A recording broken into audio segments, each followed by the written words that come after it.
এই পৃথিবীতে বিড়ি আর সিগারেটই একমাত্র খানা যেটা টয়লেটে ঢুকে খাওয়া যায়, তাই না? পৃথিবীতে সিগারেট আর বিড়ি একমাত্র খাবার। রাগ করবেন না, যারা খান রাগ করেন না, আবার একটু কমন সেন্সটা কাজে লাগানোর জন্য, চিন্তার জন্য বলতেছি। এটাই পৃথিবীর একমাত্র খাবার যেই খাবারের গায়ে এই খাবারের বদনাম লেখা থাকে, স্মোকিং কজেস ক্যান্সার, ধূমপান কর্কট রোগের কারণ, ধূমপান স্বাস্থ্যের পক্ষে ক্ষতিকারক লেখা থাকে না? আচ্ছা ধরেন ফরিদপুরের একটা কোম্পানি নতুন চানাচুর বের করছে, ওই চানাচুরের গায়ে লেখা এই চানাচুর খাওয়ার 1 ঘন্টার মধ্যে বমি শুরু হবে আর ডায়রিয়া হবে। খাবেন? কি কইবেন? তুই খা। দোকানদারে কি কইবেন?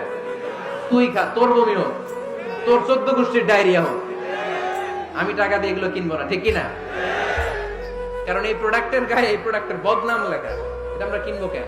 কিন্তু সিগারেটের উপরে সিগারেটের বদনাম লেখা থাকার পরও আমরা খাই, টয়লেটে বসে খাই। এটার মধ্যে একটা পয়জন আছে, এটাকে বলে স্লো পয়জন, নিকোটিন। এটা আপনার লাং ফুসফুসকে শেষ করে দিবে, স্লো পয়জন। সিগারেট খাওয়া অনেকটা আত্মহত্যা শামিল। বিষ খেলে সাথে সাথে মরে, সিগারেট খেলে ধুকে ধুকে মরে। আর সিগারেট থেকে হিরোইন, গাঁজা, ফেন্সিডিল, ইয়াবা, ম্যারিজুয়ানার পথে মানুষ পথ বাড়ায়, পা বাড়ায়, তাই না? এগুলো খাবেন না। ওয়ালা তুলকু আইদিকুম ইলা তাহলুকা, নিজে নিজেকে স্বেচ্ছায় ধ্বংসের দিকে ঠেলে দিও না। জীবনটা অনেক সুন্দর, জীবনটা অনেক রঙিন, আল্লাহর দেয় জীবনটাকে উপভোগ করার দরকার আছে না নাই?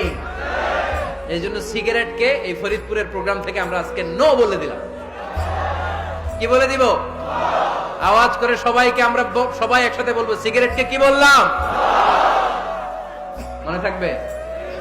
মাহফিলের প্যান্ডেল থেকে বাইর হয়ে আবার ইয়েস, হ্যাঁ না, ইয়েস করা যাবে না। সিগারেটকে কি বললাম? নো।